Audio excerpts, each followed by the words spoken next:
Hi, welcome to the midweek chat. Boy, I messed up. I was halfway done with the chat and I ran out of memory. I think I deleted a bunch, but I never emptied my garbage can. So hopefully I can finish this. So happy All Saints Day. It's All Saints Day, and I'll have to kind of rush through this. We have a staff meeting coming up and other things going on. We had a school mass. We had our fourth graders. They do a great job of dressing up as a saint. They're probably their first research paper of their lives.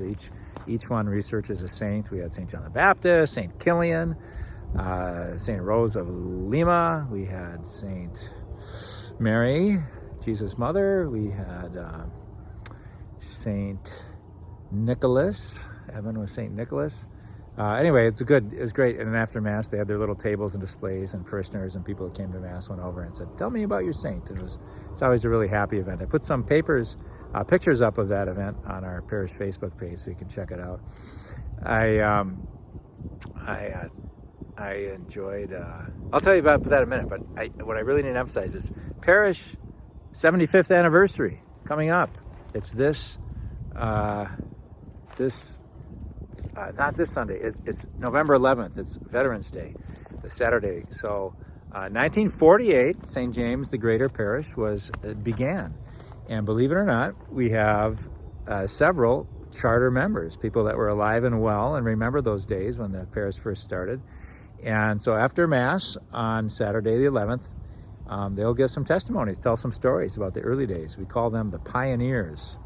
And a lot was expected of them, I think, financially, and as well as just a lot of sweat equity in getting a new parish going. And so we'll hear about that. It'll be very interesting, hopefully inspiring for everybody. So that'll take place right after Mass. Mass will be a little longer this weekend because, or that weekend. This weekend is different, I'll tell you in a minute. This is the weekend of November 11th and 12th. And it's also the Mass of Remembrance. So we'll remember everybody in the parish who died from All Souls Day 2022 to All Souls Day 2023. Read their names, light a candle. Others will be invited to come forward and mention a name and light a candle in memory of someone who died in the past year. And so it's a beautiful liturgy. It takes a little bit longer. We're not having any baptisms that weekend to keep it from being really long. I'm so glad when parents seem to understand when we have things going on. I think we had one family that wanted to have the baptism that weekend, and they understood.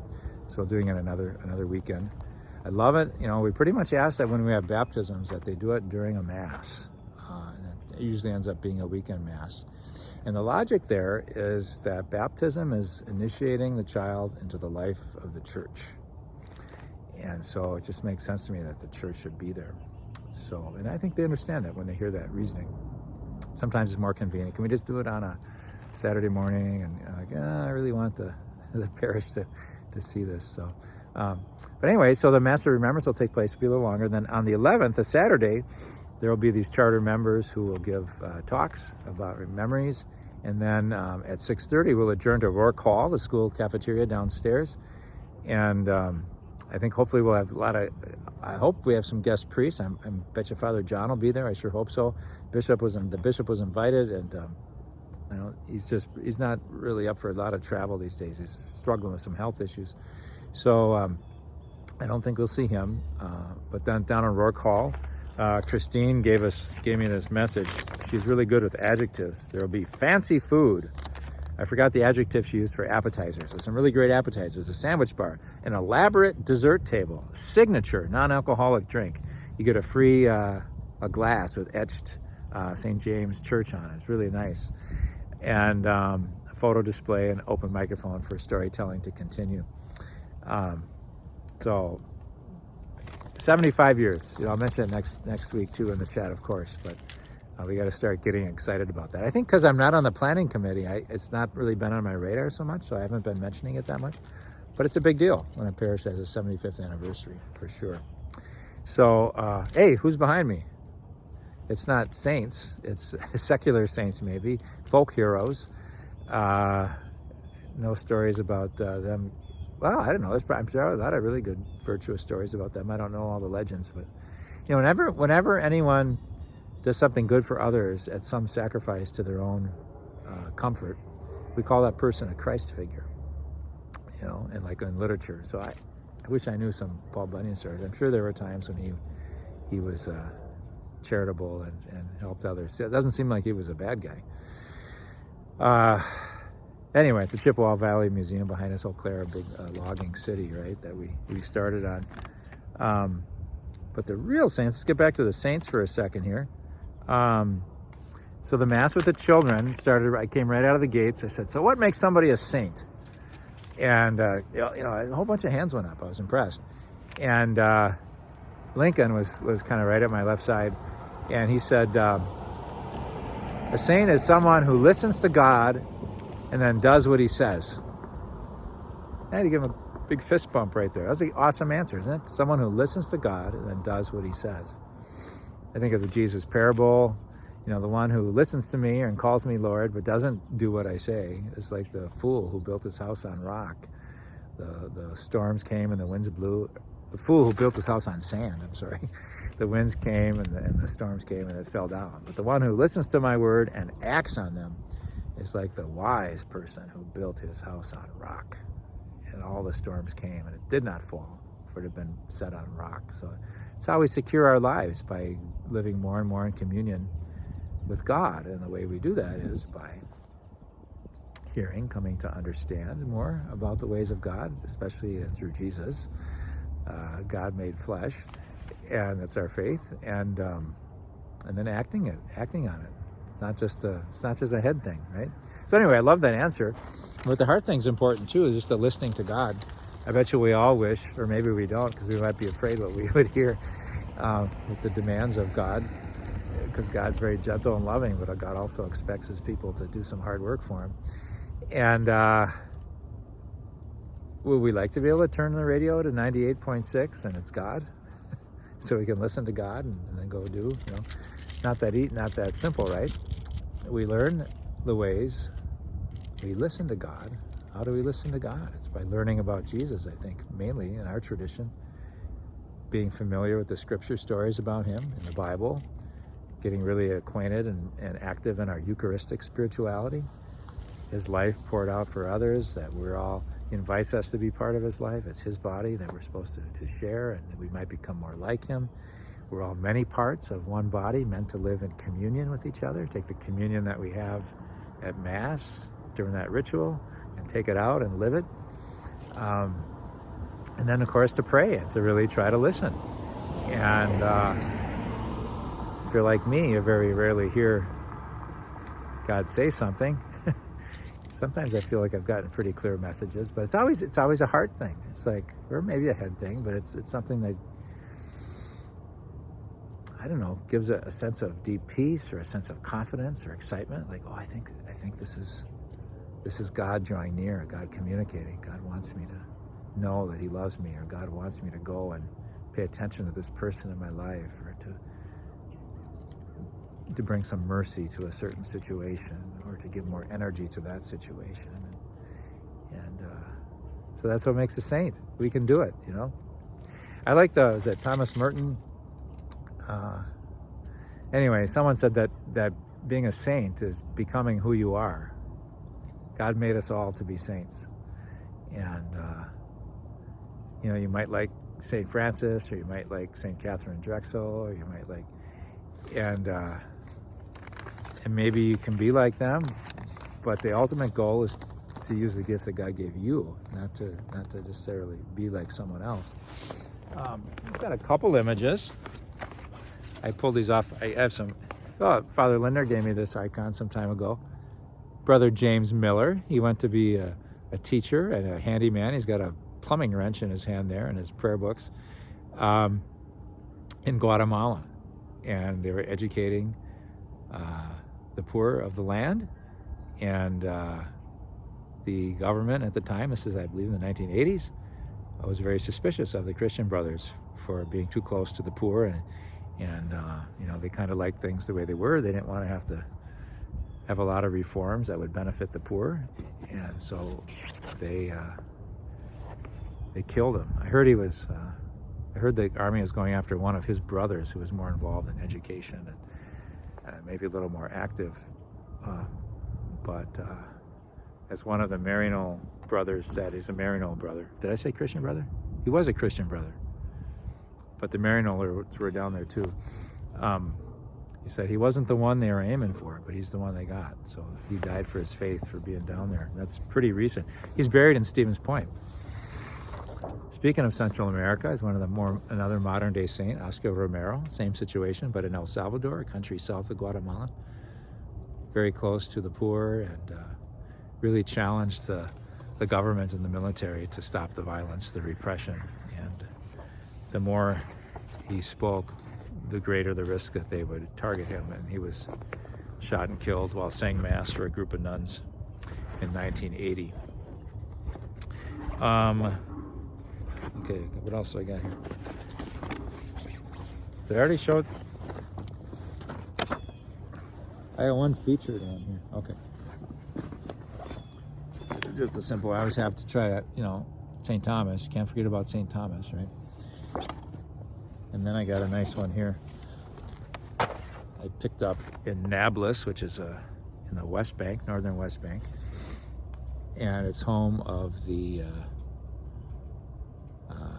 Jacob's Well, where Jesus met the woman at the well and told her everything about her life. And she felt thoroughly known and thoroughly loved, and spread the good news about Jesus all over the place. And this was painted by a priest that I really admire. I think I told this story here before, but very courageous man who in the midst of a lot of persecution went to open that church, and he's still there, I believe. I've heard he's not died. But anyway, so Saint Fatina, the light bearer. Okay, so those are some saints. Thought I should get some images of some saints on All Saints Day. Okay, where else are we doing here? I didn't mention Community Haven House. I did that on the video that I had to delete. So we collect for them. It's a homeless people. It's a warming shelter where people can go, and we try to collect things that they need, that they can pick up when they go there. And hand warmers and emergency blankets are premium needs right now. So I think we've advertised to bring maybe some other things, but those are the things that they're really short on and need the most. So might bring those over.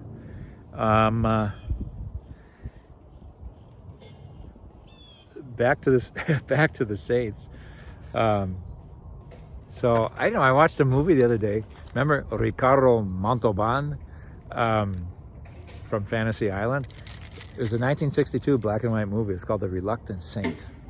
Saw it on one of those streaming services, and it's pretty good. It's just about this kind of simple guy, not very academically intelligent. He only got out of high school because out of sympathy they gave him a diploma when he was in his 20s, because he wasn't a very quick learner. He'd always get in trouble, but a good-hearted guy, joyful guy, very prayerful guy, and he. His brother, so his uncle was a priest, and his mother prevailed on him to get him into this monastery. And he did, and they let him be a groundskeeper because, he wasn't too bright as far as being a teacher or anything like that. But he had a wisdom of the heart. He was kind, he was joyful. And people would kind of pick on him sometimes because, he'd do dumb things because he wasn't thinking right. But he just maintained this love of creation, love of other people. He'd certainly have his feelings hurt sometimes, but it never knocked him down too far because he was closeness to God and Christ. And I don't know. Then he was the groundskeeper, and he knocked over this 200-year-old statue of Mary, and the head broke off. It's in 1,000 pieces, and they got mad at him, and they made him just the lowest place on the job was to be with the stables and to shovel the manure and all those things. And he loved it. He liked being close to the animals. He didn't have any need. The story's kind of long, I guess, but basically they saw him praying, and he kept the head of the Madonna, of Mary, from the statue he broke. It's gonna get loud. And noise. I'm more sensitive to noise now than when I was younger. It just gets so loud. Our neighborhood is the capital of power lawn machines, I think. Anyway, but he had this head of the statue of Mary, and he would pray to it. And he would just get enraptured looking at Mary's face, and he started to levitate, started to float. And you hear that about the saints in that era. This is the 1600s, but sometimes you hear about the 1500s. Saint Teresa of Avila wrote an autobiography about levitating, and our rational minds don't want to believe it. I especially believe it about Saint Teresa of Avila, because she didn't want to write her autobiography, but out of pain of obedience from her superior, they said, write down your experiences. The world needs to know. And so I believe it. Maybe different times and different places experience different kinds of miracles. But anyway, then some people saw him, and then he went from being this this guy they made fun of, and to this hero. He's a saint. And people would come for him to pray with them and find healing, and Anyway, his name is Joseph Cupertino. So I Giuseppe, Italian guy. And so I told that story to the children at the school mass today, and on the way out, they said, Father. I said, what? Gabe's Joseph of Cupertino. I said, you're kidding me, because they all pick a different saint. And one of them was that guy. He said, yeah, I knew the whole story that you told. It was just really kind of a happy moment, Bob Heagle, last a couple more things on saints. So Bob Heagle died. We had his funeral. He grew up in a farm in Menominee, so he wanted his funeral to be at St. Joe's in Menominee. So I went over there for it. It's always a happy time for me to go back there. And his brother John, a lot of people know Father John Heagle. He preached the homily, and so it was good to be with him again. But one of the things that people told me about Bob that I thought was really a nice little story, they said, yeah, some people really kind of took advantage of him sometimes, because he was very, very kind, and it's like his daughters would say, don't let them take advantage of you like that, And his response was always something along the lines of, I'm trying to be a good Christian. I'm trying to be a good Christian.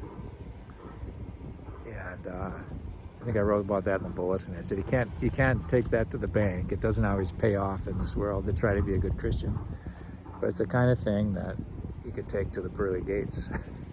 And if we all had that as our intention each day, wouldn't that be a better place? To try to be a good Christian, try to be a saint is what it is. That's why our image of Jesus matters so much. And the more we know about Jesus, the more we can imitate him, because that's the model of holiness, And there's we talked about in our OCI class last week about Jesus and what's our image of Christ, because it's so important, because it shapes what we think is right and wrong, and what pleases God, what doesn't, So anyway, and then we had a death, and one of those we'll remember at our all massive remembrance is Mike Roach. So he died on Monday morning, and that's sad. His wife Louise was in. We talked today, and she's good. They're just so well loved as a couple, very active in our choirs and our buildings and grounds, and just really a very important part of our parish. If ever there was a really bad weather day or something, and I said, anybody going to come to daily mass? I don't know. And so I show up, and sometimes it'd just be Mike and me. He'd walk over and have mass. So Eucharist, very important to him. He knew the mercy of God, and he wanted to do right by the church and his people. And so that's a big deal. And we'll have that funeral on Tuesday. Might have been earlier. I am leaving for a friend's wedding this weekend, and so a son of a friend's wedding, and in Portland, Oregon. So I'm leaving tomorrow morning. I'll come back Monday night, and then Tuesday we'll have Mike's funeral. In the meantime, Father Joe Hirsch will come, and our annual mission appeal is this weekend. So be ready to hear about some interesting things that he does in Peru at Casa Hogar Juan Pablo II. He can tell you all about it. So, and I know we've made a lot of appeals financially lately. I hope you feel like you can be generous with our diocesan annual appeal. It's a very important drive that we have each year, and we're asked to give over $100,000 to that appeal this year. So I'll get my donation in the mail before I leave for Oregon. And so that's going on. So I'm sure you'll enjoy. Father is a very dynamic preacher and good priest, so you'll enjoy having him.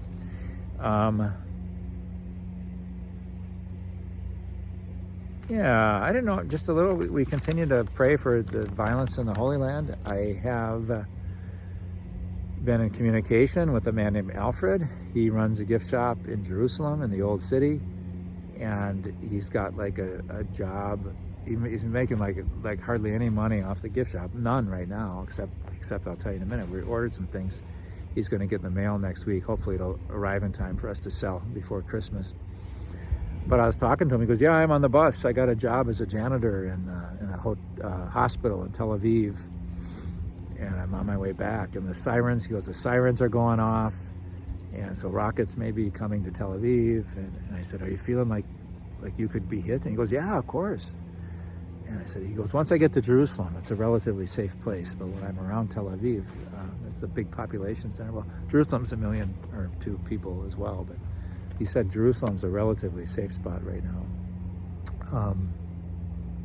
Anyway, he was talking to someone on the phone while they're hearing rocket sirens go off on their bus ride. So it kind of brings it all very close. Of course, we see it on television as well. So anyway, we ordered some nice things from him, and I wired over the money so he can send it. And soon he's going to try to send it Monday, so it'll take 7 to 14 days to come.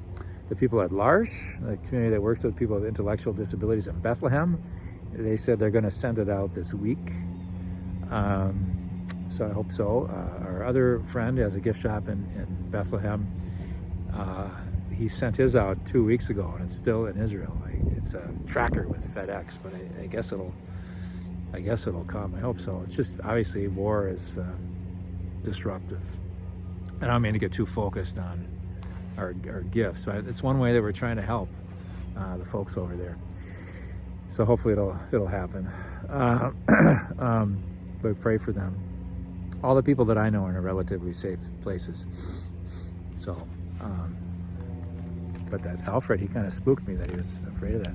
I just want to say, Pizza Bala, what's that? He's the new cardinal. He's basically the Archbishop of Jerusalem. They call him the Latin Patriarch. Something that's very interesting. He's calling, for peace, for humanitarian aid. I think he was kind of stuck in Rome for that synod, and I'm not sure if he's back in Jerusalem or not. But one of the things surprised me. He appealed to the Gazan Catholics. There's Catholic people that live in Gaza. 130. I Googled it before I came over. 137. There's not a lot. There's like 2 million people there, and 137 of them are Catholic. And he's appealing to them to try to stay there, out of harm's way. But after all this, God willing, is over, he's hoping they won't take off, because he says it's really important that we have a Christian, a Catholic presence there in Gaza. So I thought, boy, if I was one of those few Catholics and everything was just razed to the ground and I didn't see a lot of hope, I'm not sure I'd want to hang around. But the land and the people is very important. So many Christians have left the Holy Land. That's one of the reasons I like to go there, to support them, to encourage them to stay as well. But, by the way, if you got Catholic Life, I got an article in there. Someone wrote an article about me and a little of my life and my trips to the Holy Land. It all came out before the war. So anyway, heads up on that. And just a lot of, the Pope and everybody, obviously we're praying for peace. We're praying for humanitarian aid to be able to enter Gaza. We see the suffering, the awful initial suffering and massacres on October 7th, and then the retribution as Israel tries to, in the name of self-defense, try to root out Hamas. But everyone's dying by more and more by the day. People are questioning at what cost, and those are complicated political decisions. And yet, anytime human life is lost, is innocent, it's a cause for concern and grief and mourning. There's a lot going on, and I don't want to get too much in the grass there. But so for humanitarian aid, for not targeting civilians, it seems like Hamas is hides near civilians, and but it's just, I don't know, it's beyond words, just all the destruction and loss of life there. Then the hostages, so free hostages, we know what we're praying for. And one thing I heard, though, that kind of disturbed me a little bit was, in the midst of all this, I think I wrote in the bulletin, there's really no heroes in this. That's not to say there aren't people making a lot of sacrifices to save others' lives, but just a lot of death and destruction. Pope Francis always says death is just a loss for everybody. There's no victors, and but there's a lot of victims, that's for sure. But I heard something that kind of disturbed me. It's like someone said, I don't know if you have sides that you take on this. I think we all want peace and fair conditions, but I thought they were conflating. It was like the Bible, because of the Bible, we should support Israel. And I was like, well, I think because of the Bible, we should support justice and peace and fairness and people. We should learn how to love people and the best we can. And I don't think it's telling us to take sides in wars. But sometimes just because the word Israel is like in the Bible, they say, well, it means the modern nation state of Israel. And I don't know. I think that's a little simplistic.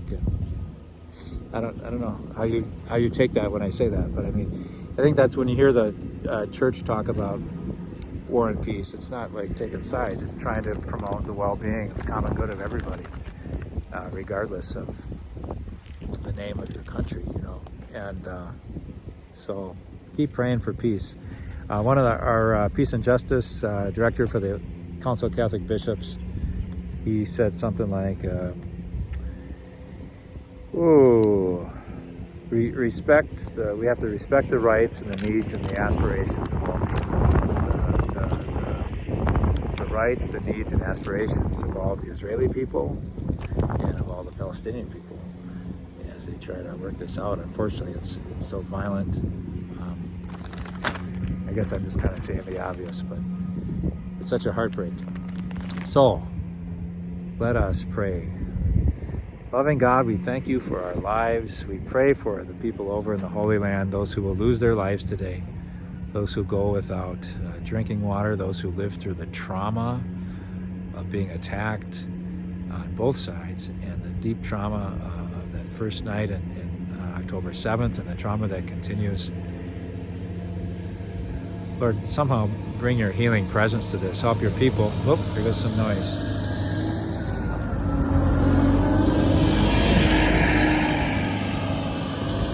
More noise.